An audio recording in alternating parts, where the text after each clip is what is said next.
Jina la Bwana lipewe sifa. Mungu awabariki mali mulipo. Tunawasalimu tena, tuko pamoja na mwe. Emission yetu imeanza. Emission yetu ni Yesu Kristo ni jibu, na inayo fanyika mara kwa mara na apotre Aaron Kiota, ou bien apotre Aaron Kiota hapa DRC, na inapita kwa mashine ya kuachana, kwa radio ya kuachana, na nikifikiri kwamba tuko tajari na chaîne yetu TV ile Winpig Swahili TV. Mungu awabariki pale Canada, ya mtumishi wa Mungu evangeliste Salomon. Mungu akubariki sana. Vile vile tunawasalimu mali pote mulipo. J'espère que tuko tunataka kuongelea problem kuhusu ya polygamy na adultère. Leo nitaenda kuonesha origine ya polygamy na adultère.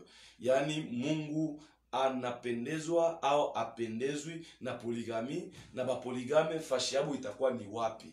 Na kuna watu wengi sana kuhusu habari ya polygamy, itakuwa ni notion ile tutaendelea kuongelea beaucoup plus juu ya mariage.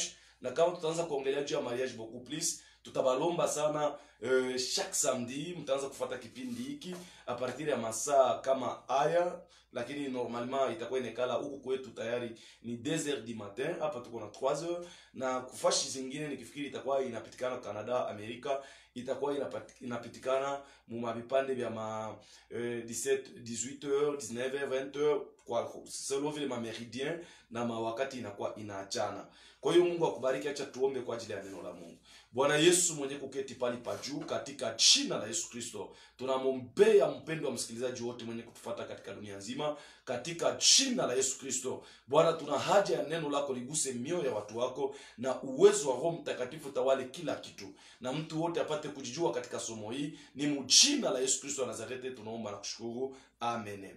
La polygamie et l'adultère, yani kuwa na waume wengi au kuwa na wake wengi, kuoana na waume wengi au kuoana na wake wengi, ile inakuya polygamie mu français, na adultère ni uzinifu. Kwa hiyo tutasoma bila kugawia kitabu chetu kia Waebrania sura yake ya 13 mstari wake wa 4, ou bien Hébreux chapitre 13 verset 4.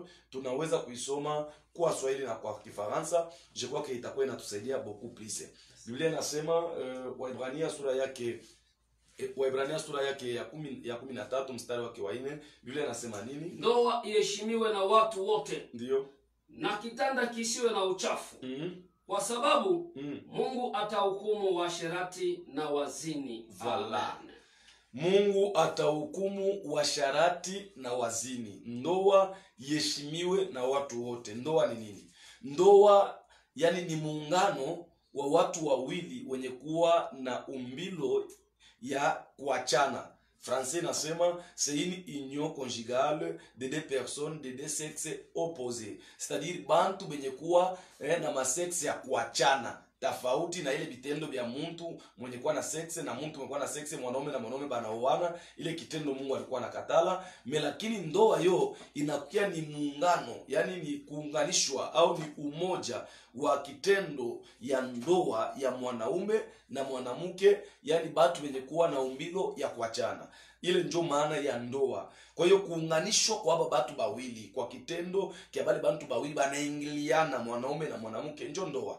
Kwa hiyo ile ni signification vrai ya ndoa. C'est-à-dire mterme nyingine ndoa yani ni kuunganishwa kwa batu bawili benye banaunganishwa na kupatanishwa na Mungu. Yani wanabarikiwa na Mungu. C'est pourquoi Biblia inasema mu Mathayo sura yake ya 15, sura yake ya 19 s'il vous plaît, sura yake ya 19, Matthieu chapitre 19, sura yake ya 19, kama tunashuka kwa mistari yake ya 4 kushuka, Biblia iko nasema kama Mungu aliona vema mtu asikue peke yake. Biblia nasema kama kile Mungu aliunganisha, napenda tupa ile passage, kile Mungu aliunganisha mwanadamu asikitenganishe. Inamaanisha kusema mume ataacha babake na mama yake, bataambatana na mke wake. Mwenye kuacha baba na mama ni mume, njo atenda kuambatana na mke wake. Aba bawili batakuwa mwili mmoja. Batakuwa mwili mmoja je? Muma chapitre ile itakuwa ile tutaanza kuzungumza, taongelea juu ya procedure ya fiançailles. Na ile tutazungumzia kusema kama uchumba umeanza mbaya, ndoa yake itakuwa mbaya. Kwa hiyo kuna watu bengi banaongelea kuhusu mambo ya ndoa. Leo siongelei sana kuhusu habari ya ndoa, lakini ninaiongelea sehemu yake juu ya mambo ya polygamy na adultère, c'est-à-dire uzinifu na kuoa kwa baki bengi au kuolewa kwa mabukwele mingi. Kwa hiyo ile ndio kitu kingo napenda kuongelea, ni zambi gani iko katikati ile kitu na ni machukizo gani, na ndio pale shetani anapiga muhuri kabisa, ili watu kwa wakati wote shetani ana create maserikali, inaweka masheria ya bantu kuweza kuachana. Lakini Biblia inasema kile Mungu ameunganisha na mtu asikiachanishe. Yaani mtu asikiachanishe, kile Mungu anafanya nini? Anaunganisha. Kwa hiyo ndoa haina kitu kenye kinaunganishwa na mtu. Hakina kitu kinaunganishwa na sheria moja hivi. Hakina kitu kinaunganishwa na bantu tu. Sasa tuko tunaona badada leo ni banaanzia tu ku Facebook, banaanzia tu ku WhatsApp, chérie, je t'aime, abayuani tout ça, banalokotana par après unakutana kebale bantu bataishana paka vile baliachana. Ndoa si kitendo kia nyama na nyama au kitendo kia mtu na nyama. Ndoa ni kitendo kinafanyika kia mtu na mtu, na ule mtu ifo baende mwa procedure yenye iko normal. Ile procedure ya kwanza inaitwa fiançailles, nitaizungumzia samedi juu ya mambo ya fiançailles.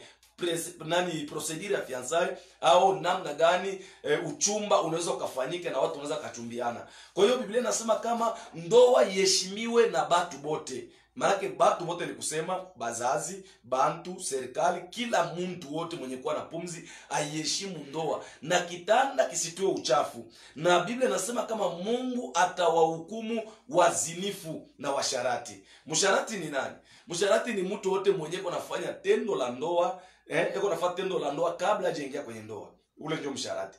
Sasa mzinifu ni nani? Ni mtu wote mwenye ndani ya ndoa sasa anatoka tena nje. Biblia inasema na aba bawili batakuwa mwili mmoja. Aba bawili, ndoa ni bantu bawili. Aina bintu ya bantu batatu. Banasema elede na aba bantu bade, bantu bawili batakuya mwili moja. Yani batakuwa ni mwili moja aba bantu bawili. Kwa hiyo mpango wa Mungu kabisa. Paske hii Biblia mu kitabu kia Mathayo ni bantu bali baandishi balimfuata Yesu kumuuliza kuhusu habari ya ndoa ni halali kufukuza babibi.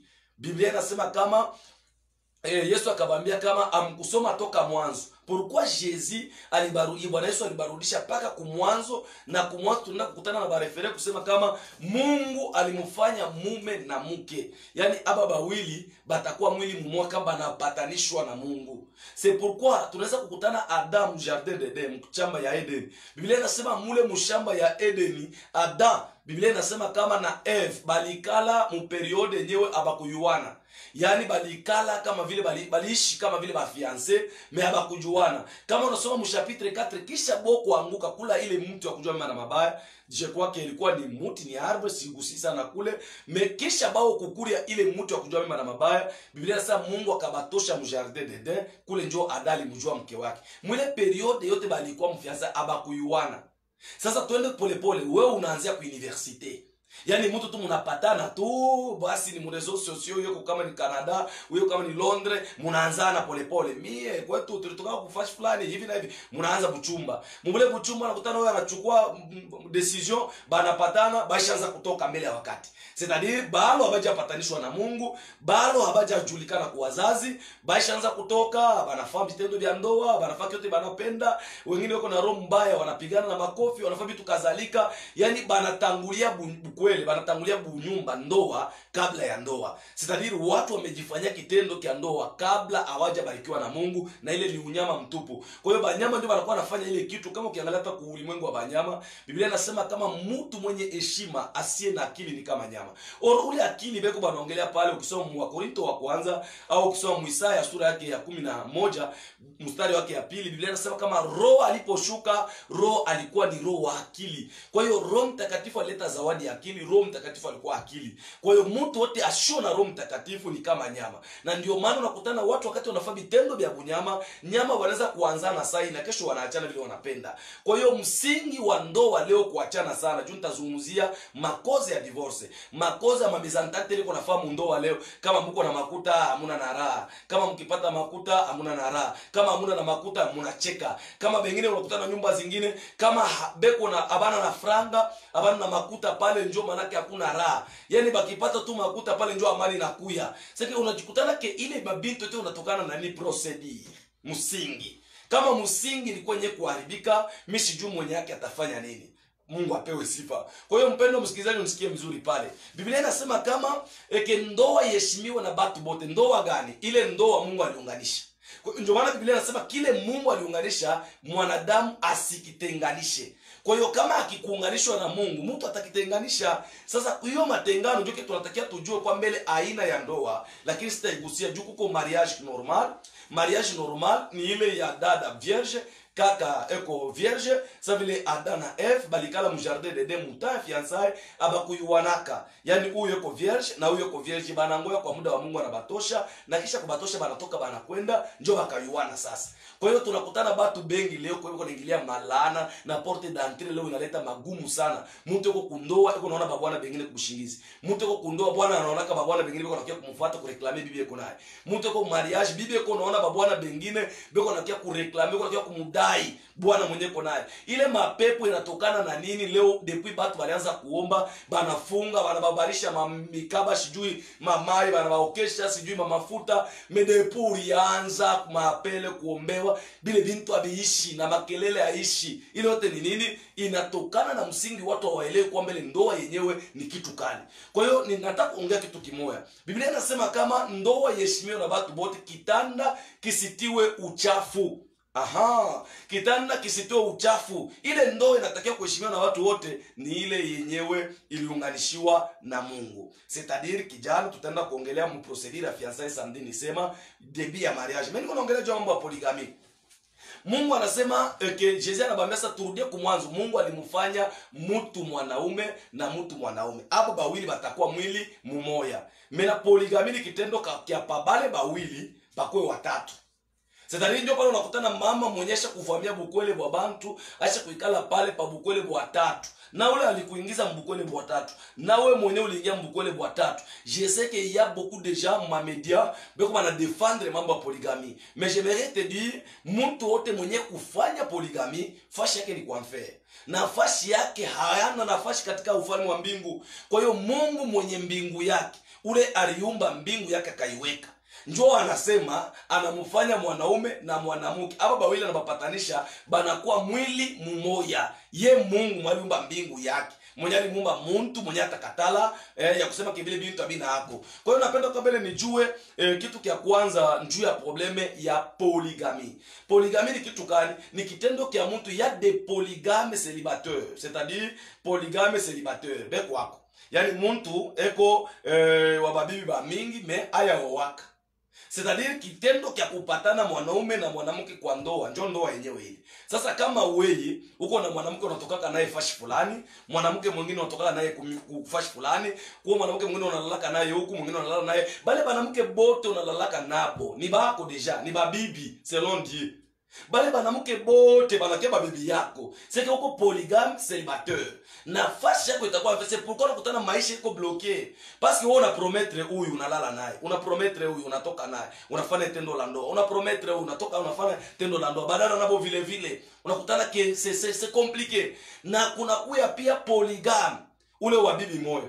Ule polygame wa bibi moja njoo ule mwenyewe unakutana eko na bibi meeko natoka na banamke bengine. Eko na bwana meeko natoka na banamume bengine. Kwa hiyo unakutana wakimuuliza sema baba baliniumbia we moya. Banaume beko hoteli. Banaume beko hoteli mesibako kwa sababu Mungu anasema bale bawili batakuwa mwili mmoja. C'est-à-dire ule wako ule ndio mnafanya mwili mmoja. Kule kwenye kuna enda nje tayari ni uzinifu. Ndio maana Biblia inasema katika maandiko matakatifu mwa Ibrania, Biblia inasema kama na yeye Mungu ataendelea kubahukumu bazinifu na basharati. Unahamu sharati.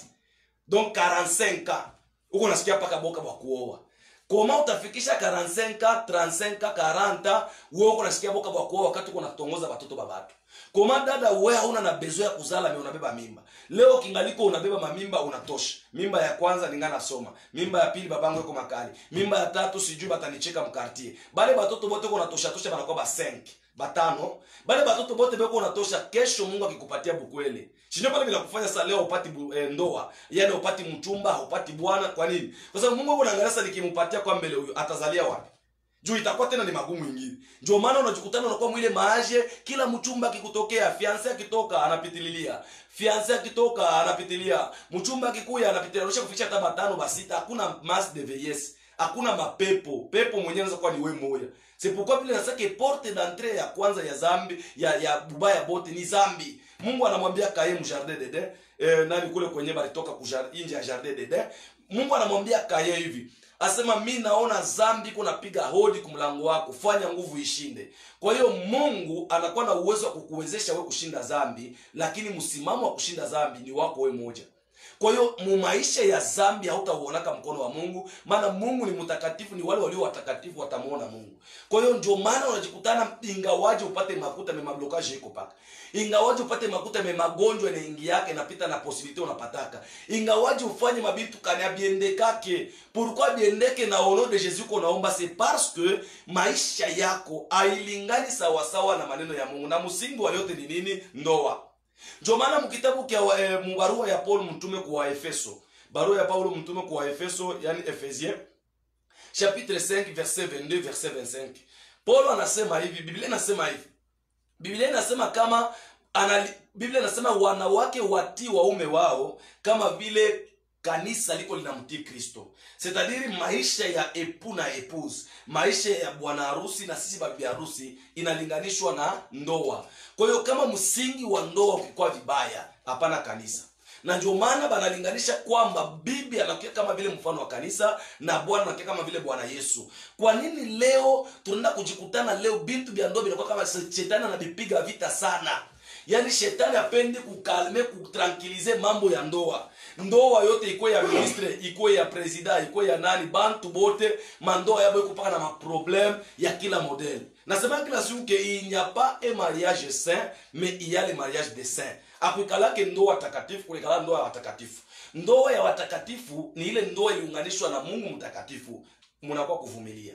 Mnakuwa mambo kadhalika yenye shetani ataingiza, watu watajua gisi gani wataweza kutoka. Twende pale pole pole. Kwa nini shetani kuna miletea makelele? Kwa nini shetani kuna fanya paka wakati mnataka kuendelea kila mtu anakuwa mubi yake? Paka wakati mkipanga maprogramu shetani anako. Sasa yenyewe mnataka kuitimiliza ile maprogramu shetani anakuya. Unakutana watu mbaya inaingia, hamuelewani na mume, hamuelewani na mke, yani mafujo inakuwa ya kila modele. Mchumba paka sana anataka kuleta mali. Anataka kuleta mali kwenu, njoo paka kile kipindi kenye utajikutana, yani kuna kwa maprobleme, yani incompréhension tout ça. Pourquoi shetani kwa tafuta kile kitu kyote? Shetani kwa napenda kuimposer esprit ya polygamie. Kwa hiyo polygamie ni kusema ni kitendo kia kuoa babi bengi na kuolewa mbukwele bwingi. Njoo polygamie. Polygamie ni kitendo kia uko na banamuke bengi, meubao wake lakini bote unatoka nao. Sasa una batoto 3 kwa Afrika una bawindi, unafika kama ni ku Tanzania una batano, unafika ku DRC, Kongo huko kama na batoto bangapi. Sasa unajikutana via yako kisa kumenele responsabilité inakuwa nguvu na laana panafasha kazi inakia kuingia. Ndio maana napenda nikwambie mpendwa, kwa ile kitu kyote inatokana na nini? Inatokana na bantu abajui ndoa kama ni kitu kia batu batakatifu. Ndoa ni kitu kia batu waliobarikiwa na Mungu. Ndoa si kitu kia bantu benye kufatwa sijui masheria, sijui kama sheria ya watu, sijui kama constitution, sijui kama bitu kani. Tout ça référence munene ya ndoa. Jésus alibambia ingawaji sheria ya Musa ile alimeandikia kwa sababu ya ugumu wa mioyo. Musa alimeandikia sheria kufukuza babibi kwa sababu ya ugumu wa mioyo yenu. Lakini tangia kumwanzo haikuwa vile. Mwanzo kuko nani? Mwanzo kuko neno. C'est pourquoi alisema que Jean chapitre 1 katika mwanzo alikuwa neno. Pourquoi Jésus alibambia katika depuis mwanzo alikuwa vile? Donc depuis kuneno la Mungu, selon la parole de Dieu, kulingana na neno la Mungu, abikalaki yako bile vya mnaoana demo wake kesho mnaachana. Mnaoana ma mariage mweko contracté. C'est-à-dire tunaanza kufa 6 mois tunaachana bila kwa normali mdunia. Biblia inasema msijiconforme, yani msifate mwenendo wa dunia nyeko ya sasa. Mpendwa, nisikie kuambia dunia huko mpitaji. Hakuna mtu atabakia hapa duniani milele. Kuna watu wenyewe walioa wengi walikufa na kuna watu wakuoa wengi walikufa. Mambo ni kule kwa utaenda baada ya kukufa. Ndio maana napenda nikwambie wewe mkunisikia magharibi ya leo. Nani mtu wa kwanza alichukua babibi ba mingi? Tena leo mambo ya maajabu sana. Selo Mungu ni mume ataacha baba yake na mama yake, ataambatana na mke wake. Njoo selo Mungu. Meselo dunia leo inakuwa ni banamuke, njoo banaanza kwenda kutafuta banaume. Inakuwa ni banamuke kwenda kutafuta, na ni aibu na mshiba mkubwa. Oleo ndo katafute banaume, tafuta mwanaume wa banaume. Yesu Kristo ana uwezo kupatia mwanaume. Ndio maana alimwambia yule mwanamke Msamaria, asema ulikuwa na banaume 5 na huwa 6 uko naye, si wako. Juu ya nini alibajua wale banaume 5 na ule wa 6? Kwa sababu yeye alikuwa mwanaume wa banaume. Kwa hiyo kumkosa Yesu katika maisha yako dada, hata ujimakie ufa vitu vya ajabu yako kumpata Bwana. Unajua kumkosa Yesu katika maisha yako hautapataka femme de bonheur. Batu bengi banaongea tu celui qui trouve une femme trouve le bonheur. Ule mwenye anapata mke anapata kitu kizuri, anapata siui heri katika maisha yake. La femme du bonheur c'est qui? Mwanamke wa bonheur ni nani? Ule mwanamke wa heri, mwanamke wa heri ni mwanamke mwenye kuwa na boka bwa Mungu. Ni mwanamke mwenye kuwa na maisha ya utakatifu na utakaso. Juu banamke bote banakalaka paka sawa sawa. Kuko bantu leo banafikia muadultère ya igusia sana, ngana gusia polygamy, taishia na adultère. Kwa hiyo napenda kwa mbele tujue kwa origine ya polygamy ilitoka wapi. Ye Mungu anasema mtu ataacha babake na mamake atambatana na mke wake mu Genèse. Anamwambia mtu ataacha babake na mamake ataambatana na mke wake. Hapo bawili batakuwa mwili mmoja. Ule njo Mungu. Kwa hiyo sasa bilifikia je bawili bakwe mwili mmoja kisha kutokelea tena mmoja atakuwa na batatu. Porque bifikie tutafika kule kwa Abrahamu njo kwa watu wote banaongeaka. Ile niko naongelea kila siku ke mtu wote mwenye polygamy. Fasha ke ni kwa mfere. Na mtu wote mwenye kwa polygamy eko mzinifu. Ukatale uitike ile njo mbingu. Kwa hiyo ifo mjue mtu wa kwanza ni nani alichukua bibi wa pili. Mtu wa kwanza ni nani aliingia mbukweli wa pili. Mtu wa kwanza ni nani na vengeance yake ilikuwa ni nani alimsukuma. Nani alimutuma afanye kitendo kia vile na judgment yake ilikuwa je. Mtunaweza kusoma kwa mbele kitabu kitabu kia Genèse mwanzo sura yake ya Genèse chapitre 4, Genèse chapitre 4, mwanzo sura yake ya 4 kumstari wake wa 19. Tunaweza kusoma katika jina la Yesu. Lameki akajitwalia wake wawili. Nani akajitwalia wake wawili? Lameki akajitwalia wake wawili. Jina la mmoja lilikuwa Ada, na jina la pili Sila. Sawa. Ada akazaa Yabali. Alikuwa baba ya wenye kukaa hemani. Sawa. Wenye ngombe. Sawa. Jina la ndugu yake lilikuwa Yubali. Alikuwa baba ya wote wanaopiga kinubi na filimbi. Lameki akajichukulia bibi wangapi? Bibi wangapi? Bawili. Sio vile? Maintenant tu saute par verset 23 tumusikie yepeke Lameki mwali baba bibi wawili nini alisema. Soma verset 23 paka pale ku Genèse 4. Mstari wake 4 inasema hivi. Ndio. Lameki akawaambia wanawake wake wawili. Akawaambia wanawake wake wawili. Juma tuma mingi bana yako tukusema mtu wa kwanza kwa bibi wawili ni Abraham. Or avant Abraham juu nitaongelea juu mambo ya polygamy. Kuko mtu mwingine apendaki kufukuza bibi juu au bibi mwingine. Kwa mtu mwingine apendaki kwa bibi wa pili. Mekile iko nakipitia kinamwempoze ingie mukile. Na hata kile iko nakipitia kikompoze uingie mukile. Yo kumbingu abayu ile mambo yo zambi ni zambi c'est fini. Kwa hiyo kama uko mtu mwenye utarudia mkreation ya Mungu na utarudia kwa utaratibu wa Mungu, epuka kufuata maneno yenye dunia iko nafuata. Kwa hiyo wewe polygamy unisikie mbele bien, juu utaweza kwa unadisoutenir na maofranda na masadaka uko natoa, mais uje kusema kwamba ke arche de Noé au sitaingia kama. C'est-à-dire au takuwa mtu mmoja hesabiliwa haki mbele ya Mungu. Sikia Lameki mwenye alioa bibi wa pili, Lameki, mfrançais banamuita Lameki. Donc Lameki mtu wa kwanza kwa bibi ngapi? Bawili. Ni yeye Lameki ndio alioa babibi bade mtu wa kwanza. Mena sikia tena ule Lameki ni mgeneration ya bakaye ndio mule alitoka mkizazi kia kaye. Alors mtoto mwanza aliwa na mtu mubaya anaenda paka na mubaya wako unaenda kuleta formula nyingine kunatokea vitu vingine. Matokeo yake ilikuwa nini? Sikia yeye peke vile Lameki anasema ndio. Lameki 23 verset 23 ndio. Lameki akawaambia wanawake wake wawili. Akawaambia babibi yake bawili ndio. Ada na Sila. Sikieni sauti yangu. Ninyi wanawake wa Lameki. Sikilizeni usemi wangu. Kwani nimeua mtu kwa sababu ya kuniumiza. Na kijana kwa sababu ya kuniponda. Kama Kaina atalipiwa kisasi mara 7, hakika Lameki mara 77. Bwana pewe sifa. Kisasi kia Mungu ile unaongea ndio vengeance.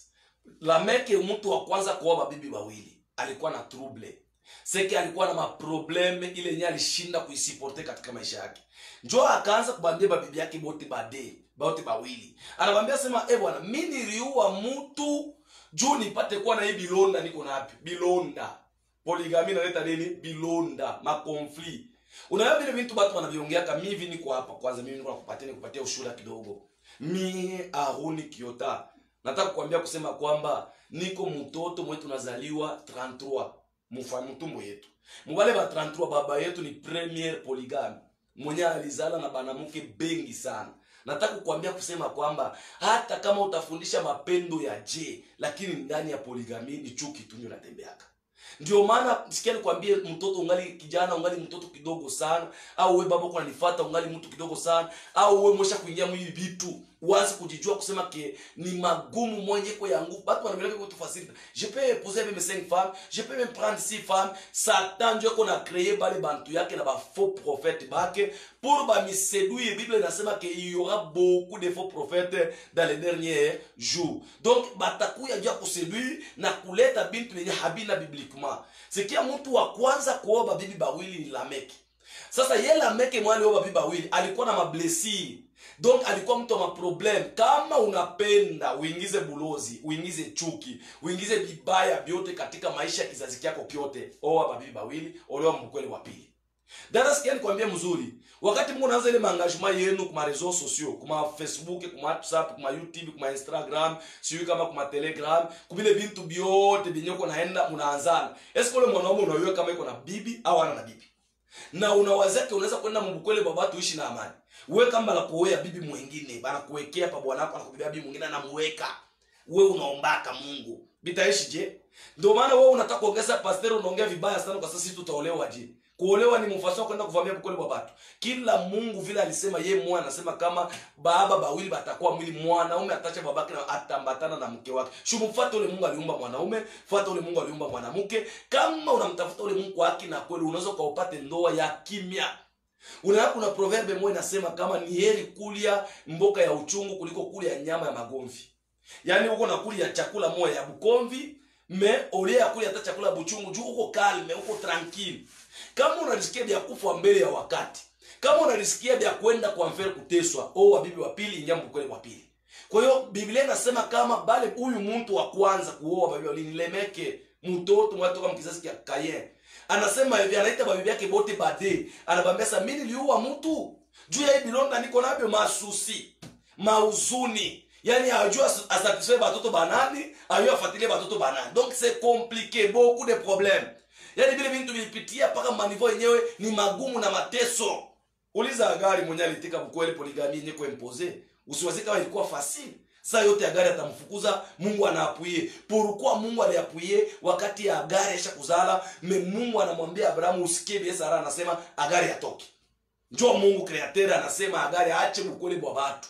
Ule Mungu wako kuambia kusema ke no unajua bukwele Mungu alikumbiaka wanaume akukumbiaka wewe moya. Anaweza kupapatata na watu wengine. Mungu kama anakupatata kunyang'anya bukwele kabla uko na kuambia vile vitu vile ce n'est pas Dieu. Ule hana Mungu mwenye ataweza kukuapuye vile vitu. Mungu yuko upande wa Sara wakati Agari anavamia bukwele bwa Sara. Kwa hiyo nisikie mzuri, najua kusema kwamba ni vitu wenyewe upendake paske au uipende kwa wakati wenyewe maisha kunaishi bukwele bwa pili na yona kwa uipendi.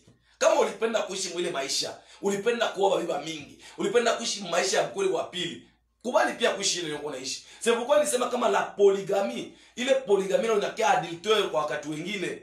Siseme tu paka polygamy na adultère, polygamy wakati wengine inakia adultère kwa sababu hiyo nayo inakuwa ni uzinifu. Yaani mtu anaacha bibi, anabeba bibi mwingine wa pili anaongeza. Kwanza unafanya uzinifu, pili tena unaongeza bibi wa pili unafanya machukizo mbele ya Mungu. Polygamy yani ni kitu kenye mtu yuko nakifanya kwa ajili ya kumchukiza Mungu. Mungu anasema uoe bibi moja na mtakuwa mwili moja, wewe unaolewa kwa bukweli wa pili au unaoa bibi wa pili. Yaani ile ni kitu kimoja kenye kinamchukiza Mungu zaidi. Sasa sikia huyu bwana mwali wa bibi wa pili kwa hukumu yake yepe kanjikatia. Anasema mie hivi niliua nani Kayen, si ndio baba yake nkambo yake. Anasema huyu Kayen mwenye aliua nini mtu Abeli. Huyu Kayen atakuwa venger. Sio kama moto wanaochonchea ile moto ya Gehenna. Kama alichonchea mara 7. Sasa yeye Kayen atakuwa venger ile moto wataichonchea mara 7 ya Gehenna mule mwanfer. Tandike yeye mwenye anaoa bibi wa pili, yeye itakuwa mara 70, donc 70 fois, c'est-à-dire mara sijui mara 17. 77, c'est-à-dire mara 77 na 7.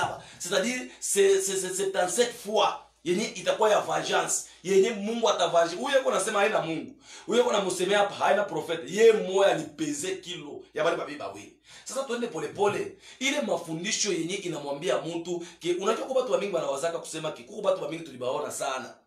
Kama kuna bibi, una kitu kyote bana kiona kwa kia valeur na kinaonekana kuwa na valeur kama akinako. Me kama kiko pale mtu asiona akili anaona kile kitu akina na valeur. Kuko bantu benye balitoshaka bibi wa kwanza anafukuza, anatosha wa pili anafukuza, anatosha watatu ayo kutandika anafukuza. Pale anakia kwa watatu.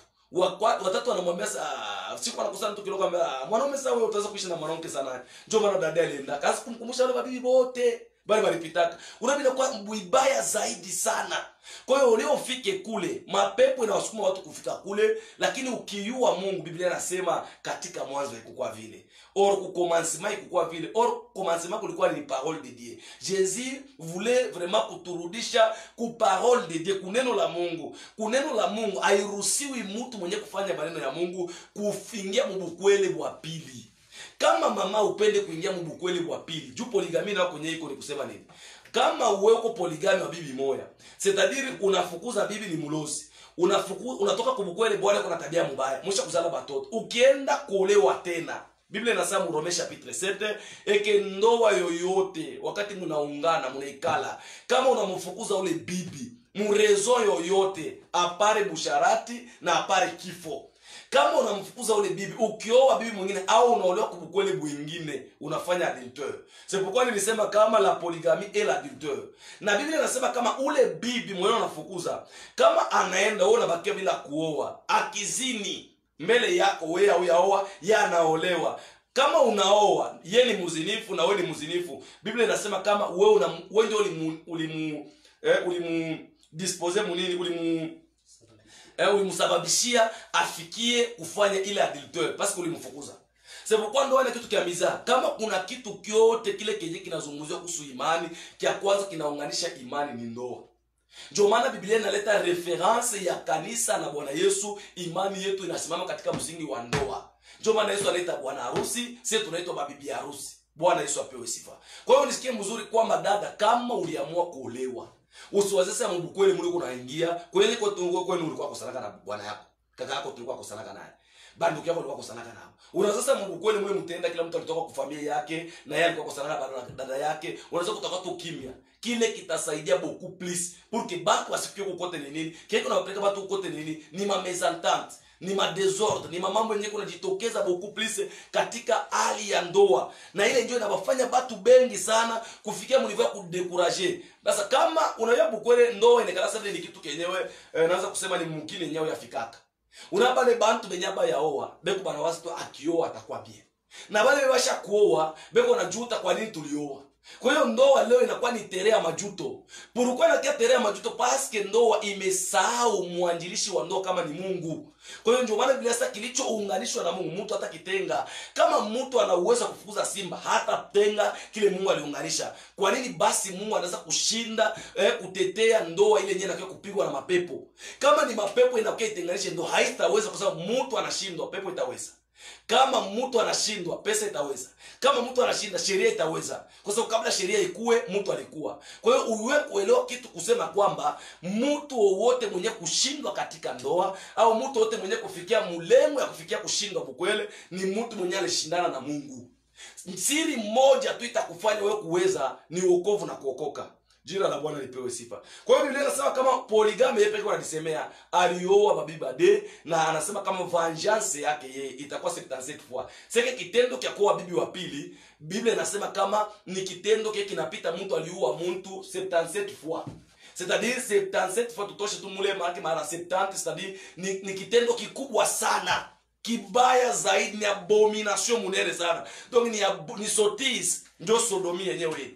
Yesu anasema kama ilivyokuwa kwa wakati wa Noa, na kama vile Daniel alisema kama na bubaya butainuka lesinda abomination, donc ma abomination itasimama na pahali patakatifu toleo kama kuja kwa maana watu kuna karibia. Kwa hiyo tusishangae kuona watu wanaanza kubariki ndoa ya bantu mbele wanabarikiwa banamke 5, banamke 6, bana babariki kanisani, banikala pale wanaanza kubabariki, banaomba uchafu mtupu, na hiyo ni mapepo mtupu. Kwa hiyo nipenda nikwambie wewe mtoto wa Mungu mwenda mbingu, na unielewe kitu kimoja kwamba wale wote wenye kufanya vitendo vya vile haiyakuwa Mungu kusema baba yabo huyu mwenye alianzisha ndoa, mwenye alianzisha ndoa ya pili, yeye ndio kunasema kama vengeance yake itakuwa ni mara combien 77 fois vengeance yake kwenye itakuwa, yani itakuwa ni zaidi ya ule mtu mwenye aliua nini mtu kaye.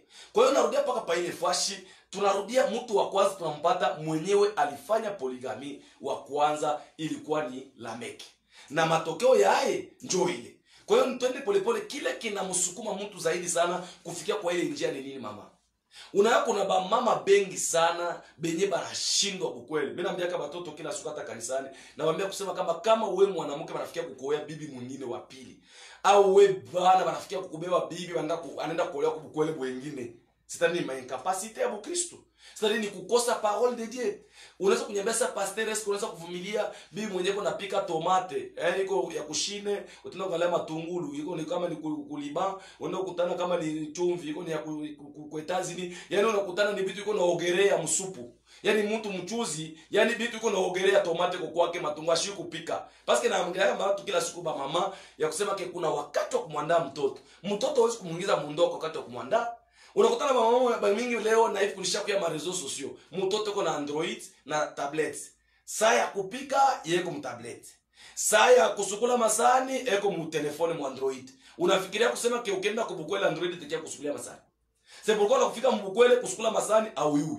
Kupika hauyui. Sasa unakutana bone ule boy wako, ule mtu wa kutumika mjakazi wa kutumika mkazi ule. Sasa unakutana ule wa kutumika mkazi anaya kupika, anaya kila kitu. Ni pale shetani unapata na mahali pa kuingilia. Ubaya unaanzia ni wapi? Ubaya unaanzia na uharibifu unaanzia kumsingi. Ndio maana nisema kama avant tufikie huku, tutarudia kule kuprocedure na kusorte ya mariage, kule kunafanya misingi ya ndoa leo inakuwa yani ni teresa hata na utilize. Na nitakupatia masekre ya namna gani utakuwa na experience ya kufanya katika maisha yako ya kiroho. Hata leo kuko watu wanakuwa leo shetani anaimpose batumishi baki, soi disant batumishi baki. Leo kuko ba pote, ba pasteur, ba docteur, ba evangeliste benye beko mu maisha yabo na ba femme de ministère. Eko na bibi, eko na femme de ministère. Bale bantu bote kufua bintu bya vile, fasha muli kwa mfere. C'est pourquoi watu wengi wanasema mbona eko na full, eko na batu bengi. Probleme haina ya full. Probleme haina kuwa na batu bengi, kuwa na batu kiloko. Probleme ni maneno eske iko ya kujenga. Wakati gani mtu yuko na femme de ministère, wakati gani mtu yuko na babi bawili, wakati mtu yuko divorcé kwa Afrika, anafika ku Etats-Unis, anafika ku Canada, anafika sijui ku France, anafika sijui kama ni ku Londres, anaoa bibi mwingine. Ule mtu wa vile iko na mafundisho ya nini yenye atakupatia. Unakutana mtu anakuambia sasa nini mwachaka jua alikuwa mlozi. Nani alikwambia sema kuna sababu ya ulozi yenye ndoa inaweza ikaachiwe? Hakuna rezo yoyote ile itakufanya ndoa kuweza kuachana, na kama mvurugo uko naingia wa mingi sana ni hewa na mapepo kuna jingiza juu watu waingie mpoligami. Na wale wa kufanya poligami ni wale wanaoshindwa na bake bao, wanaoshindwa na baume bao. Ndio wanajifikia sababu niveau, sababu Mungu alitumba kila mtu na mume wake. Inafikia Dieu watu wengine wanajikutana abana na baume, watu wengine wakose waume, watu wengine wakose wake, watu wengine wakose babwana, watu wengine wakose pourquoi bengine wanakosa babwana, wanakosa babibi. Ni nini inafikia ile? Kwa sababu watu wanafukuzia sana ndoa, banamsahau mwanjilishi wa ndoa. Na wakati mtu unafukuzia sana kupata ndoa, kwa wakati unamsahau muumba wako mwenye alikumba, anajua nani atakuoa, njoo pale penye unajikutana leo unakuwa mzambi, unakuwa mbusharati, huko mambo kadhalika kuchukiza Mungu. Yani unaingia mkanisa ni kama vile epavu tu yeye inaingia lakini motera haina hamu. Ndio maana unakutana ke wakati mtu unasahau muumba wako. Biblia inasema kumbuka muumba wako wakati wa ujana wako, kwa sababu wakati utakuwa mtu mzima wala utakuwa unaendelea kujua namna gani utaaccelerate. Kwa hiyo nikifikiri kwamba ni kitu kile kenyewe unapasha kwanza kujua, mpendwa msikilizaji. Na shuka polepole twende tuone consequence ya poligami. Consequence ya poligami na matokeo ya poligami. Danger gani yenye ilifikia? Angalia Lameki. Na hata kuongelea kwa mbele poligami ya kwanza, hii poligami mwanjilishi ni Lameki, na hii yote inaanza kushuka, yenye inaanza kukuia paka na leo na kesho. Hii yote yenye iko na kuia hapa inatokana na kintu tu ni kimoya. Ni nini? Héréditaire. Ile tunaita polygamie héréditaire. C'est-à-dire ni polygamie ya kupiana. Yani ya kurizi, mswahili bora, ya kurizi. Kwa maswahili yetu ya Kongo banaita kupiana. C'est-à-dire ni kitu kenye mtu kinamfuatia selo uko. Shimu kizazi kietu akuikalaki mtu anekala na bwana moja. Siku sasa kitu hakuna mtu anaolewa kubukale bumoja.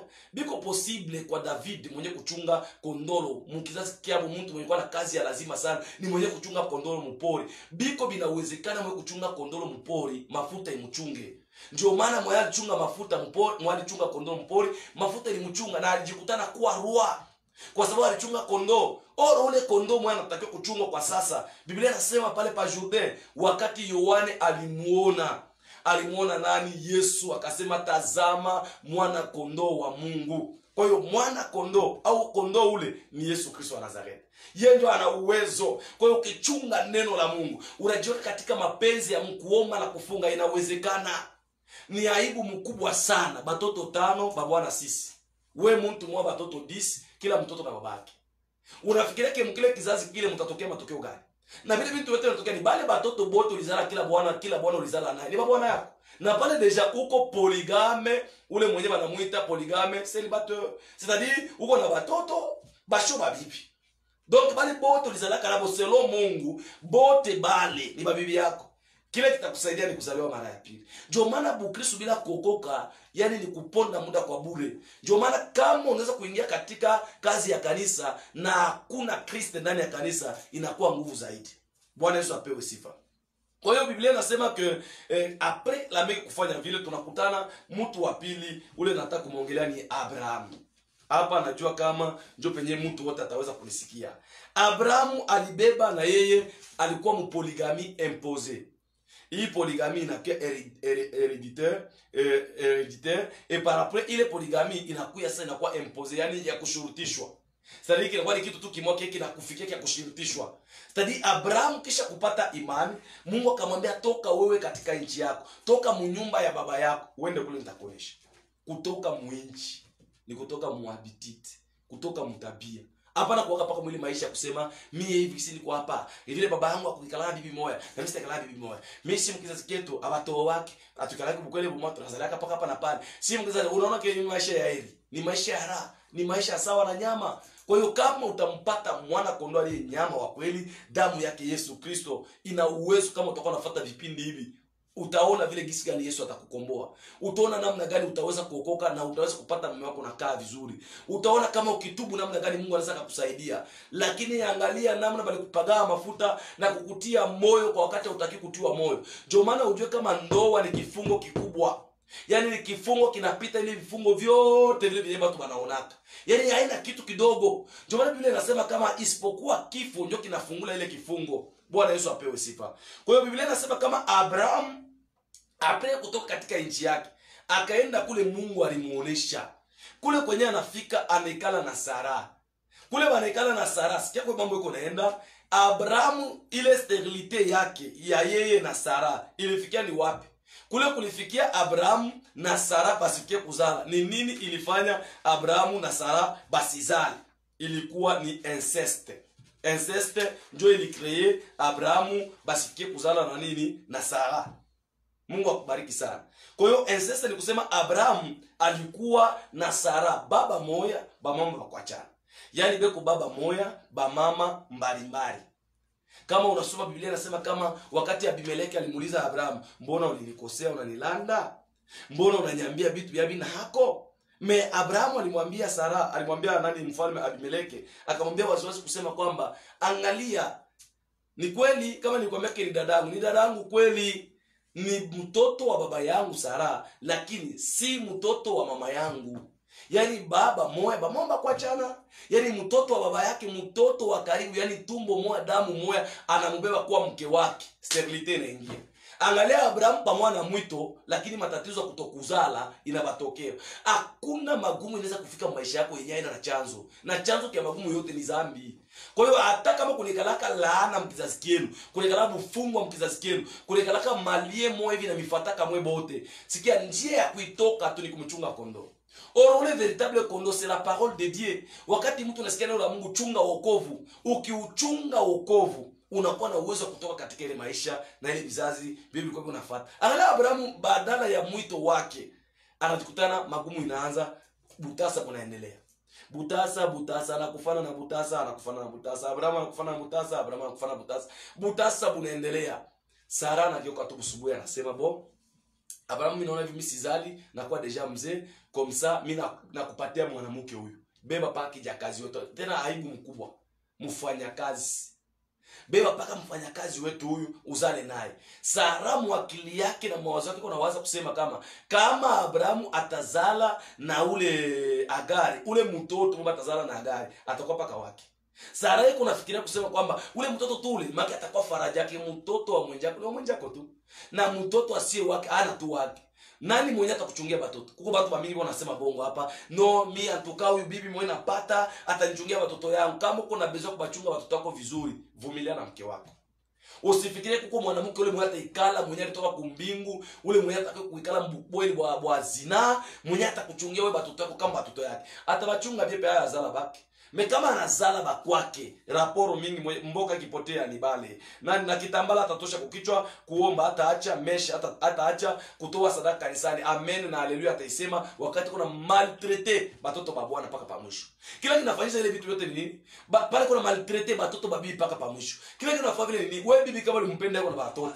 Na yeye nako kampenda yako na watoto. Kila kitu kinafanya watu wafikie mwile lengo yote ni nini? Ni kitu tu kimoja. Kenya unapasha kujua kusema kwamba ni adultère. Donc ile nani polygamie. C'est-à-dire polygamie yenye kwa inconscient kwa imposé. Acha nikwambie pa ifashi. Pa mambo ya imposition, kuko polygamie yenye iko imposé par rapport na maloi. C'est-à-dire maloi moya hivi ya makutini. Si loi yetu inasemaka. Si loi yetu inasemaka. Muyomba yetu akikufa, ifo nani amubebe, amurizi. Yeshi baba yetu akikufa, ifo nani amurizi. Biblia inasema Wagalatia munani barua ya Paulo mtume kwa Wagalatia. Wagalatia sura yake ya 3 mstari wa 13. Biblia inasema hivi. Galatia chapitre 3 verset 13. Biblia inasema kama Kristo alitukombola sisi toka laana ya Torati. Yaani laana ya sheria. Sheria ya kutime yetu inatuambiaka hivi.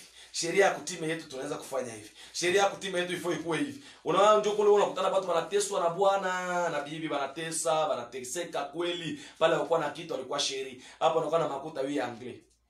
Papa, unaona sasa vitu vitaendeka. Maisha ndio pale unaona ukipata makuta bibambe.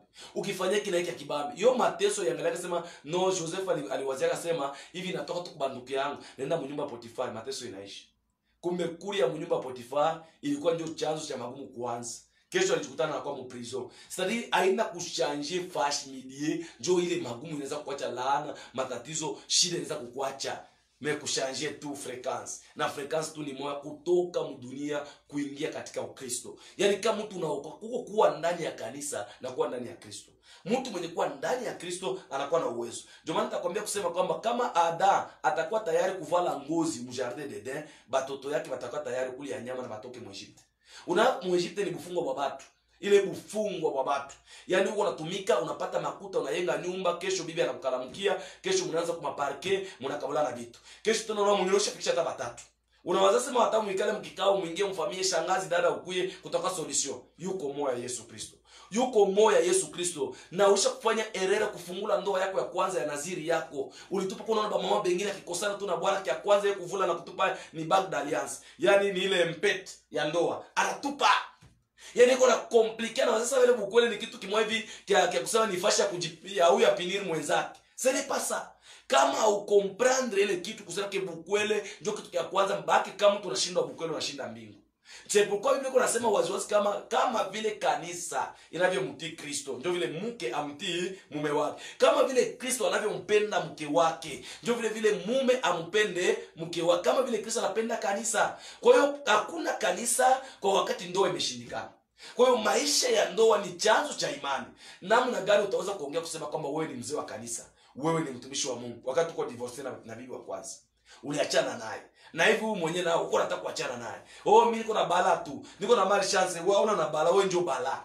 Kuna tofauti ya wewe kuwa bala na wewe kuwa na bala. Kwa hiyo kuwa na bala ni wakati bala inakuya, wewe unakimbia neno la Mungu, ile bala inapita katika jina la Yesu Kristo. Lakini kama bala imekuweza, la Bible dit dans toutes choses nous sommes plus que vainqueurs par celui qui nous a aimés. Yani toutes choses c'est pour dire quoi? La Bible dit tena na ça Paul anasema Rome kama asa le malheur atteint souvent. Kama kuko souvent, c'est-à-dire kama malheur inapataka sana benye yake, maana kuko ule mwenyewe anaishi sana wa milele na milele. Mzee wa siku, kijana wa zamani, Yesu Kristo wa Nazareti, Mungu wa mbingu.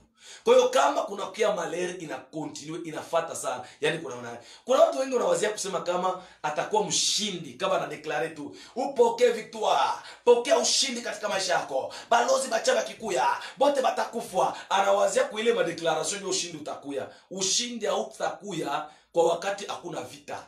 Kwa hiyo wakikutangazia ushindi, maana yake wanakuambia kuna vita itakuya. Ile unatakiwa ukomane pour que upate ushindi. Hakuna ikalaka jamais ushindi kwenye hakuna vita. Kwa nini hauwezi kupiga vita? Kwa sababu hauna na ule anaweza kukupigania. Haleluya. Ndio maana Biblia inasema kama vita si vyenu, vita ni vyangu mimi Bwana. Yaani vita vitakuwa vya Bwana kama kwa Bwana. Kama wewe si wa Bwana Yesu, yani vita vya ndoa, vita vya maisha hautaviweza kwa wakati wewe hauna na Bwana. Bwana Yesu upewe sifa. Ndio maana narudia pa ifashi. Abrahamu bakamwempoze. Abrahamu akakataza biko nguvu vile mchakazi wangu sanjo vile kama wewe na mimi tunapenda tuishi beba paka huyo mwanamke. Mama, ya Sara ilikuwa ni kumuita tu Abrahamu bila hipokrisi. Wewe yako uko natuma Bwana kwa matendo.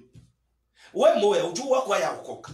Wewe mpeke uko namtuma Bwana kwa matendo. Mwa mlikosana ni juu ya problem mliulizana mambo makuta ya project enda wapi. Sasa mambo ile nyinyi mlikosana kwa mambo ya project enda wapi? Inakuwa mambo gani kwa kitendo cha ndoa?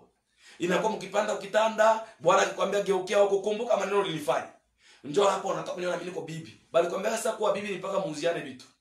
Bukwele mlioana ni mpaka ukwe na kitu. Pale ulimwaka bibi mpaka aseme anglais, aseme français. Mon frère. Unakufikia manivo mwa wewe una tabibi muona ni style au uoni bana mke beko begi mbebana bako wako njoo. Ndio maana Mungu alikupatia Biblia inasema kama hao wawili watakuwa mwili mmoja. Kenye Mungu aliunganisha mwanadamu asikitenganishe. Unisikie mzuri. Mamezantante, makelele, mafujo inainuka sana juu ya nini? Tagusia kile kitu. Niko nazungumzia juu ya 27 cause ya divorce.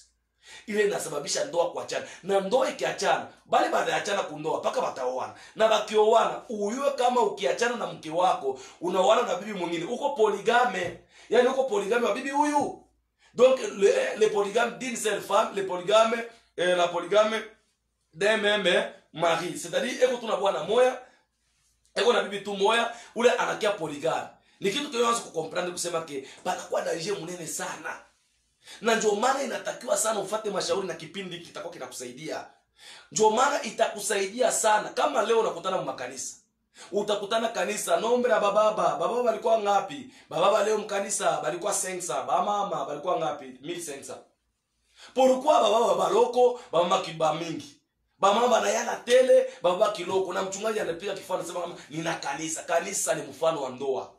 Ndio maana Biblia inasema kama kwamba sisi banabuke wake watii waume wao kama vile kanisa inavyomtii Kristo. C'est-à-dire mfano mnene wa ndoa. Kielelezo kikubwa kia ndoa ni kanisa. Kwa hiyo kanisa nao kielelezo kia kinene ni ndoa. Kwa hiyo kama ndoa inashindikana katika kanisa na hiyo kanisa ipeleke watu mbingu.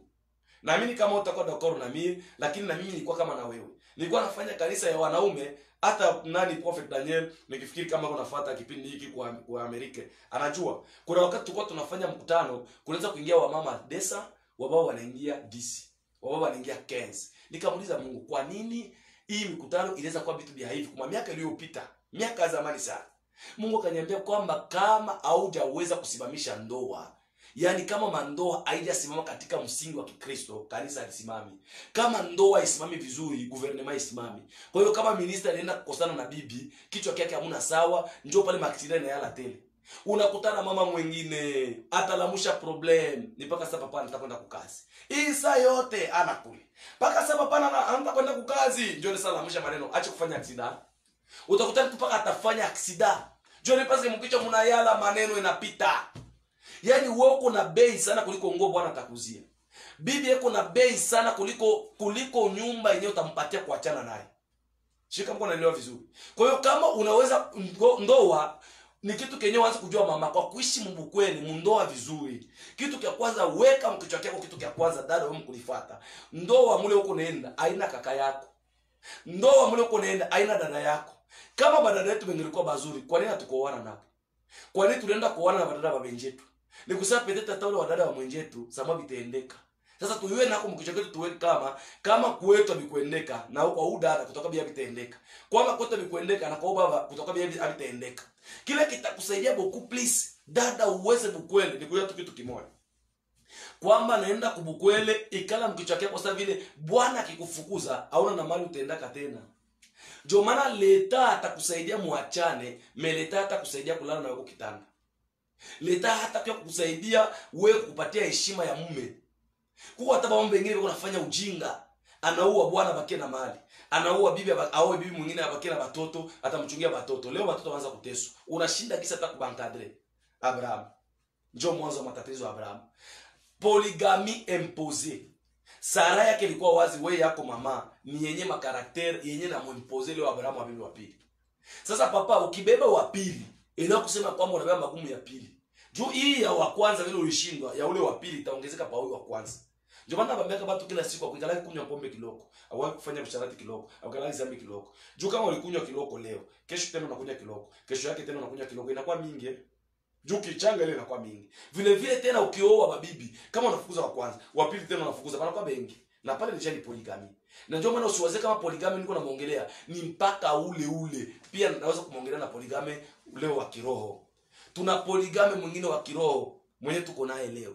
Na ule polygamy wa kiroho ni nani? Kwa Yesu eko hako na kwa shetani eko. Eko na banaume bawili. Eko na banaume bawili. Sasa kwa Yesu alimwambia mwanamke anasema, "Wewe uko na lomba mali yangu mimi." Kwa wakati kuna shota maya kwenda kupatia bwana mwingine wa sita eko mnyumba yako. C'est pourquoi il abidi a divorcer na ule wa sita pour kampate bwana Yesu. Comment ça fait-il ungali na bwana mwingine? Kiburi. Bukosefu bwa adabu. Kama kuna jibia bwana, utaweza sasa unaona kwa una makofi. Kama bwana anataka kusema, unampika kiungu, unampika resho, unampika kijiko, unafikiria sema kwa jina la Yesu vitatoka, bilibi ya kutoka. Kama ile tabia yako ya kutoka, kama ile hali yako ya changer, unafikiria sasa kwa Mungu atabadilisha. Kama unaona kuna mambo yenye ibadilika katika maisha yako, Mungu anapanga wewe ubadilike. Kama wewe ukibadilika, Mungu atabadilisha. Ndio maana bilishindikana kabisa Saulo kuweza kumpata ule mpunda wa baba yake mwenye alipotea. Alikosa kisa kumpata. Pale alishange direction. Mungu anaye alimbadilisha. Ndio maana Samuel anamwambia kusema kwamba angalia kule kwa utendo utakuta watu kuna tabiri. Na wewe utatabiri pamoja nao na utabadilika kwa mtu mwingine. Haleluya. Pale alibadilika. Pale alibadilisha direction. Anasema kwa kutafuta kwa shibe yenyewe tunashindwa. Tukatafute nabii. Nabii. Nabii anaelekezaka mahali penye kwa roho. Mtu mwalipoteza, alimwelekeza sasa, mlipoteza Aneso babako asema ifo uende kule kwa Mungu anatabiri. Roho wa Mungu atashuka juu yako na utatabiri pamoja nao. Alimwelekeza mahali penye kwa roho na kule kwa roho ndio kulikuwa ule Anesa alipotea. Kama mtu alipoteza credibility ya ndoa yake, kama watu leo walipoteza bukweli, walipoteza babibi, walipoteza maisha yao ya kiroho kupitia ndoa zao. Wewe mtumishi wa Mungu unapaka bali kufunga. Kuko shangazi yako mojoba mfunge. Kuko kwa mbele zambi lipika hodi. Umwelekeze mtu katika wokovu. Mtu akiokoka atakomprendre. Leo hii mimi nilikuwa nafundisha mafundisho ya ndoa. Na hapa niko na conference tafanya hapa itakuwa première édition. J'espère que ningo nataka kuzungumzia ndio consequence ya divorce. Yaani ma cause ya divorce 27 na kisha consequence ya divorce. Parce que mimi niko ule mtoto mwenye ko victime wa ile.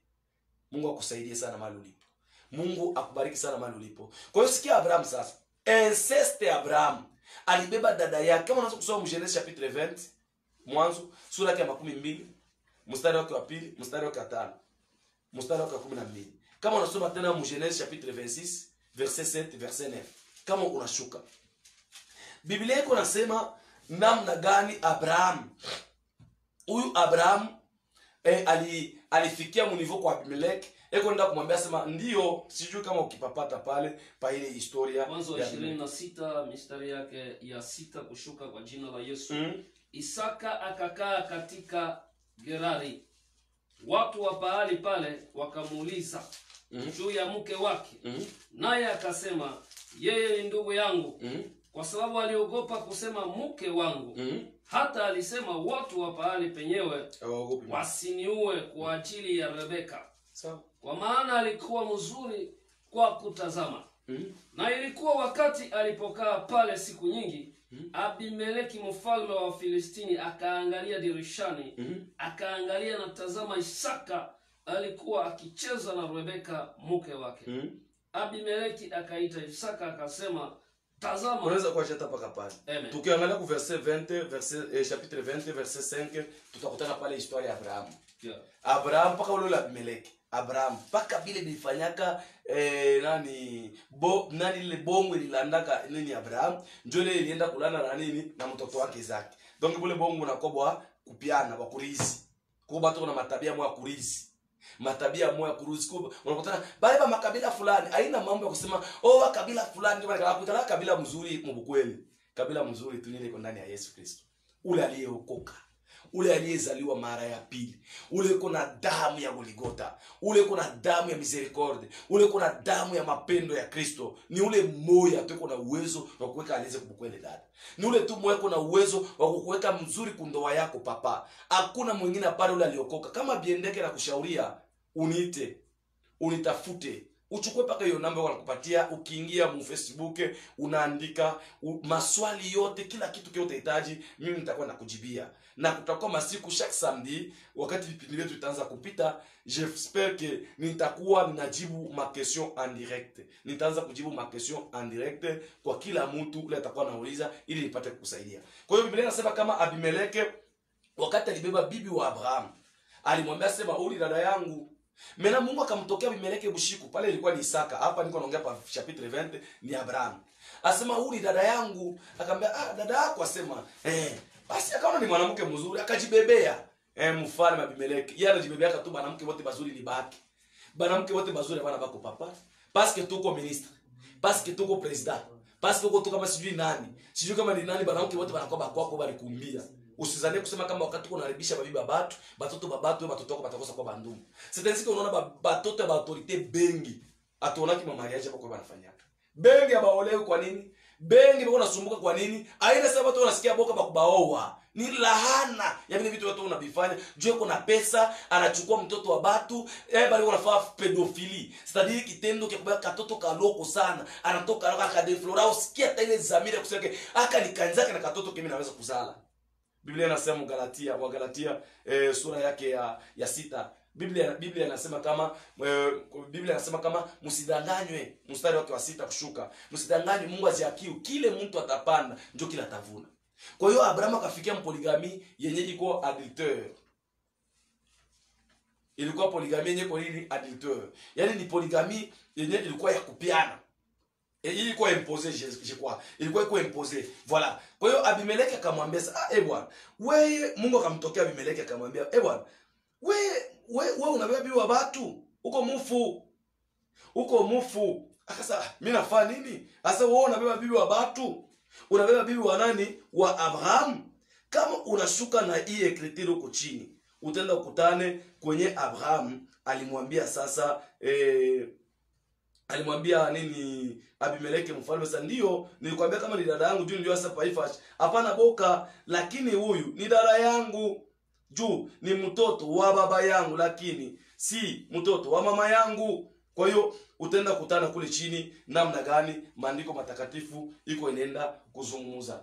Mungu akubariki sana mahali ulipo. Kwa hiyo tunakutana ke incest ilifanya sterilite kufanya nini? Kuingia hapa kwanza tena kuzala. Kulikuwa sababu yenye inafanya mwito anateswa na bibi mwenye azali, yeye kunaombea watu wengine banazala. Yeye ni profeti, kuna uwezo kufanya sababu iko. Kabla ukue mtumishi ulifanyaka nini? Kabla ukue pale penye uko ulifaka nini? Hivi ulifika kule ulifanyaka nini makambi? Ulifanyaka nini mwinchi ulikuwa naishi? Pale penye uko ulikuwa unafanya vitu vya je? Rendement vile vitu unayo. Leo kuoa upendi. Mmekuzalisha watoto wa watu unawazalisha na ukomalishi wale watoto. Au yeta kulia kwabo kuishi kwabo, laana panafasha kazi. Ile yote ni nini? C'est parce que haujijui kama uko polygame. Yaani kitendo kia wewe kuzala, kupromete watoto babatu kuna bachelewesha, banachunga, nchungelishe universite, garso wabenyana kusomesha masomo, fio wabenyana kusomesha masomo, anakumalisha masomo na sana wa mnivo yangu. Mimi nitaoa paka ule nisoma naye. Kumakuta ya nani? Na nani kusomesha ile masomo? Ile vitu vyote ni matraizo na madeception, siweze sema kuikarake, marudilo ni karaka paka. Kumbe wazi kujua kusema kwamba Abrahamu alifikia poligami yenye kuimpose. Mateso ilikuwa sasa. Na mwisho Abrahamu ashikuzana tena na ule Agari. Alizala watoto wengine karibia 8 na banamke bakuachana. Shuna kubianza alibianza tu pole pole. Mena kisha yeye kubifanya vile bintu Abrahamu alikutana kwa mfere.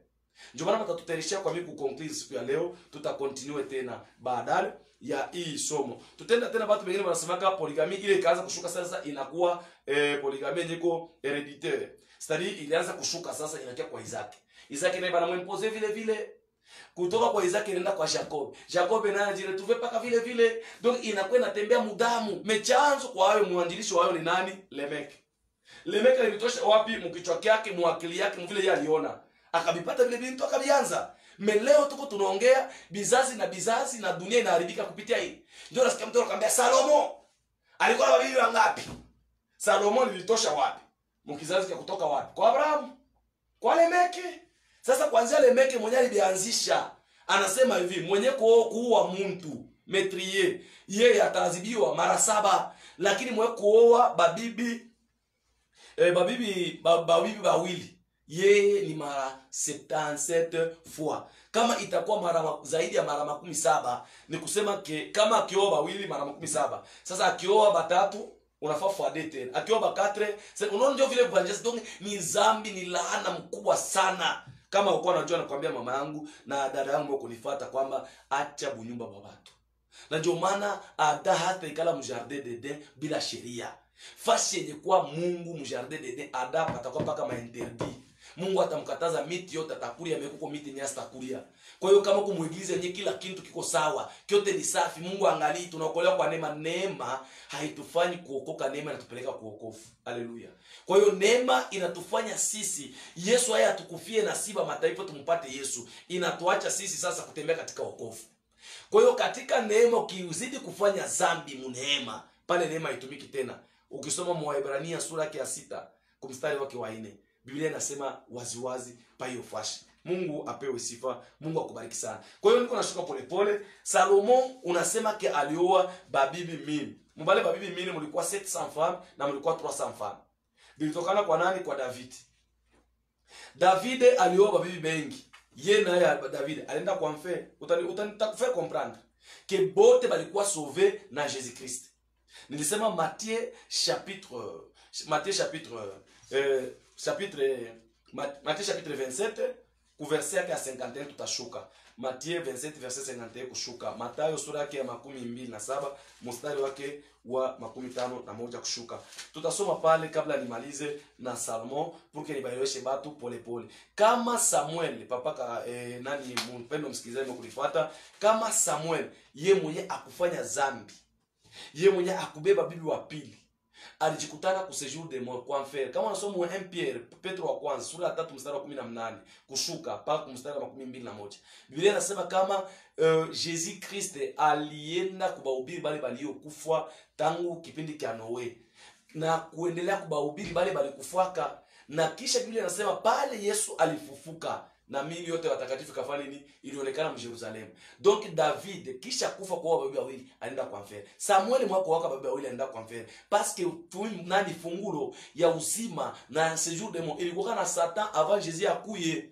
Sasa kama Abraham, kama David, kama Salomo baliowaka babibi bengi sawa, me Yesu alikuwa kubakomboa. Sasa wewe unakuwa kuoa babibi bengi. Jésus acha kutoka kumsalaba, mwata kukombola ni nani? Mwita mwata kukombola ni nani? Kumbe neema ni injili uko naisikia. Na kama ulifanya mignorance uniulize nikusaidie. Nini unatakiwa kufanya pour que hiyo dhambi kutoke? Na ndio maisha yako ifunguke. Ndio maana uko unaishi kubulaya lakini unateswa. Mateso haina kulia. Kuko tu vitu furaha una maisha yako mpaka kulalamika, kuliaria, aone kimwana yenye faida nya uione. Unaona wewe unasha kufikia deja mniveau ya kuinchi yako litokaka, meleo yuko mwafiki disidi mungu. Uko unanifuata sasa. Bana kwa kutumia makuta kwa fibicide itoke kwenu iende kwa fibicide. Au wewe kubasaidia bana kujua kazi ya upati. Mateso yanaona pita. Nini yote laana. Bana mko uliachaka kuliko nalia. Usikue kama Saul. Mungu anamwambia uwa biote, yeye anaenda kuacha Agagi. Anakia kwa Samuel, baba, Mungu akwaishi mile ba flate.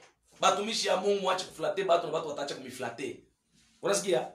Samuel anamwambia sema acha. Kile kilio niko nasikia kumkongo yako ni kia nini?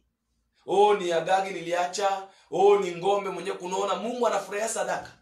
Mungu anafurahia maombi ya kumilima.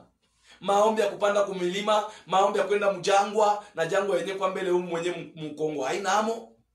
sijui kwa mafashi ingine sijui tunaweza kusema kule kuma plaine de Ruzizi sijui mejangwa tu yenye ya kawaida tu yenye ya jangwa ya kwa Egypte iko wapi?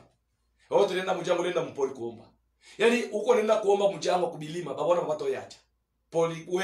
We poligame we adultère. Mungu akusikie tu mzinifu. Atakusikia je kupasipo kutubu mama. Hata wewe ujoke pafasha ya mtu mwenzako. Comment ça fait-il batoto yako kuna baachia mena ile poligami itakuwa adultère. Hata bana moa kwa bwana moya. Bwana atatoshekaka. Bwana atakuwa sukuma tu na roho paka au bibi mwingine. Njoo tu mu voyage kana pana mimba. Ule bibi mwana zala mtoto maneno na kwa maana kala anamzalisha na wapili. Shibia kwa hoteli. Dada hata na wewe mliko nakuzalisha katupaka kule anakupangisha na kuzalisha. Yeye ni kuyaka tu mtoto anakomala anakuzalisha anarudia. Mtoto anakomala anakuzalisha anarudia. Unaweza kubukwe. Uko unapoteza wakati. Na kwa sasa Mungu anisaidie tu nitataka window ya bate kama Mungu ananipatia yangu. Mungu ndiye anachunga uache ya batu ndio kupatia yako. Hata kupatia ungali kwa ya batu. Papa, ungali na wabatu Mungu akupatie wako. Wewe unasikia paka babenji yako ndio babie. Uko unafuata bantu. Wewe mwi dunia tuko na bantu wote ni bapaka banamna moja. Kwa hiyo ni kitu kenye upate kujua. Biblia inasema kama Abrahamu bote tunaweza kuleta andiko moja example ya David, Actes des Apôtres. Tusoma kwa mbele Mathayo kama mwisho kuipata. Mathayo inaweza ikatusaidia sana kumsikilizisha mpendo msikilizaji kabla nimalize na emission yetu. Mathayo 27 mstari ya 51 tunasoma kwa jina la Yesu. Ndio. Na tazama, pazia la hekalu likapasuka vipande viwili toka juu hata chini. Inchi ikatetemeka. Miamba ikapasuka. Sawa. Makaburi yakafunguliwa na mili mingi ya watakatifu waliokwisha kulala ilifufuliwa. Na walitoka katika makaburi nyuma ya ufufuko wake Yesu wakaingia katika mji mtakatifu na kutokea kwa watu wengi. Pandaka wantu juu. Bakatokea watu bengi mili ya watakatifu. Mtakatifu nani? Mtakatifu Abraham, mtakatifu Samuel, mtakatifu Salomo, mtakatifu bali bote bali kufuaka walikuwa naitwa watakatifu. Par l'alliance balikuwa nenda kuamfere parce que ce jour de mort fungulo ilikuwa na Satan. Actuellement tuko naona alifufuka. Sasa mwita yenye tuko wendo kwa reference ya David Yesu kisha yeye kufanya vile vitu vyote akaenda kuamfere. Nikupatie verset moja. Actes des Apôtres chapitre 2 verset 29 verset 34. Actes des Apôtres. Tutaisoma katika jina la Yesu Kristo.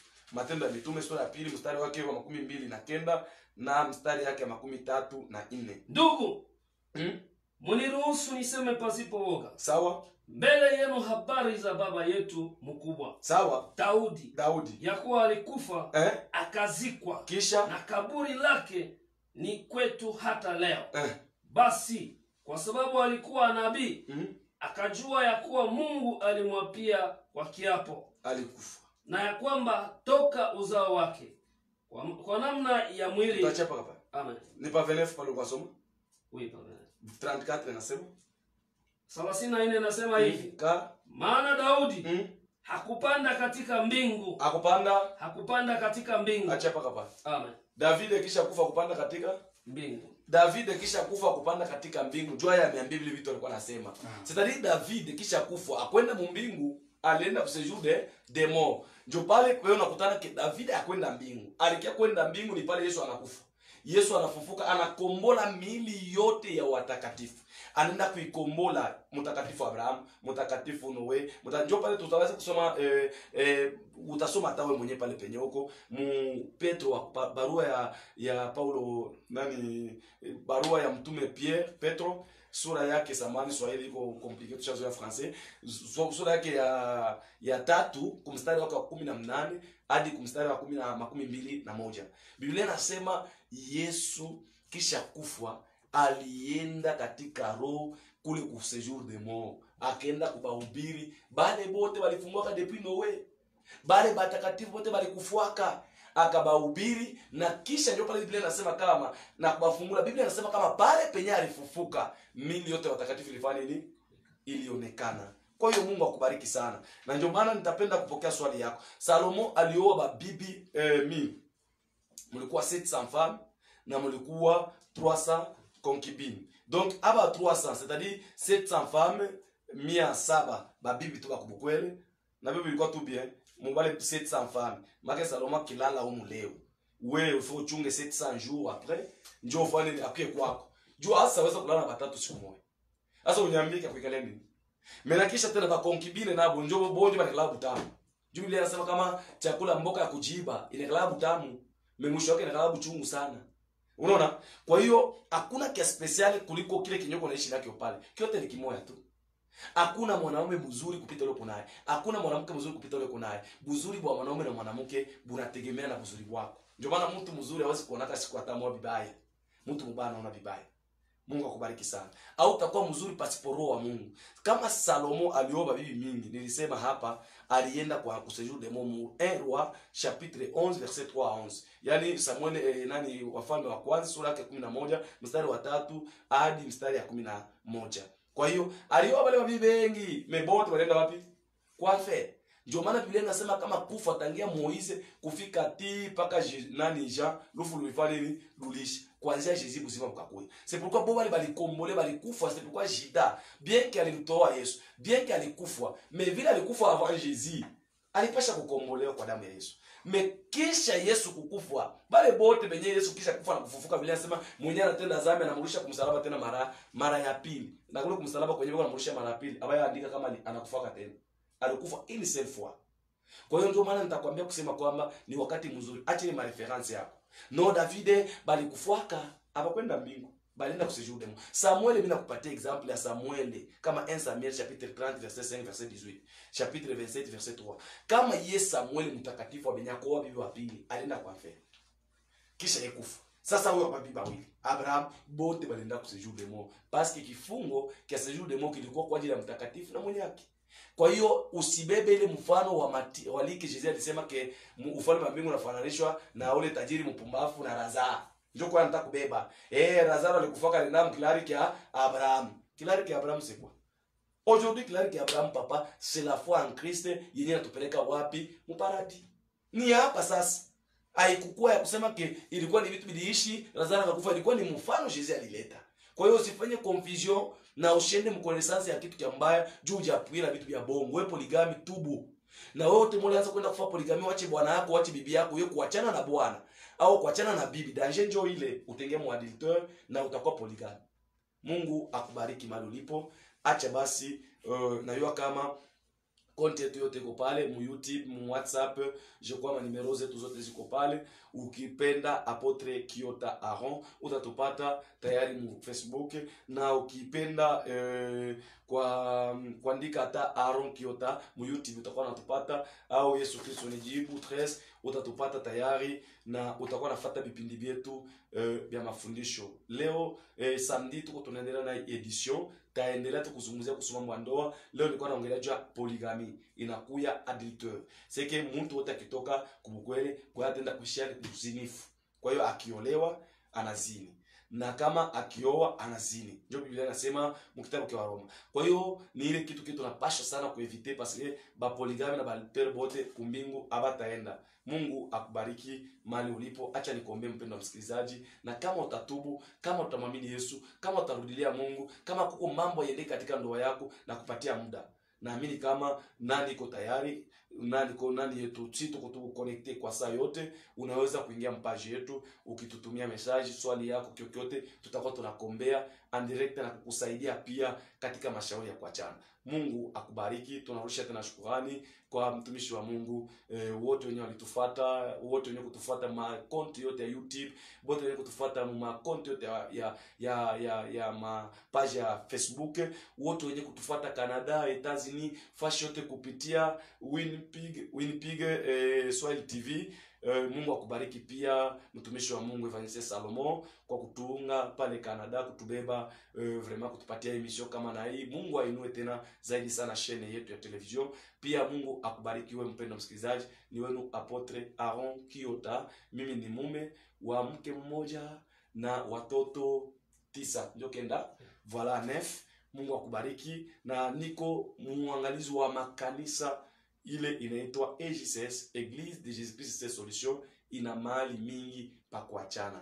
Kwa hiyo Mungu akubariki, na partage na wewe hiki kitu Mungu alipenda kupanga ili wewe mwenda mbingu na wewe kuishi katika dunia, kuishi kwa amani na heri katika dunia yetuko. Bwana Yesu ninamuombea mpendwa msikilizaji, basi uendelee kumbariki, mtendee mema, utukufu na baraka kuipate kwa juu yao, na uwatendee miujiza na ishara, na mkono wako Bwana Yesu upate kutemama na kuonekana kujitukuza katika jina la Yesu Kristo wa Nazareti. Tunaomba hivi na kushukuru, amen. Na napenda tena nikwambie wewe mko kunifuata katika magrupi yote ya WhatsApp, iko mingi sana. Kwa hiyo na wasalimu na wapenda nie wote Kenya, sijui Tanzania, sijui wapi, sijui Mungulaya, fashi yote kule mko, tunawabariki. Prophet Daniele mwanangu, Daniele Bartazar, Mungu akubariki, amen. Chao, tutaonana tena samedi kwa mawakati ambao tutamipasha. Mungu awabariki, amen.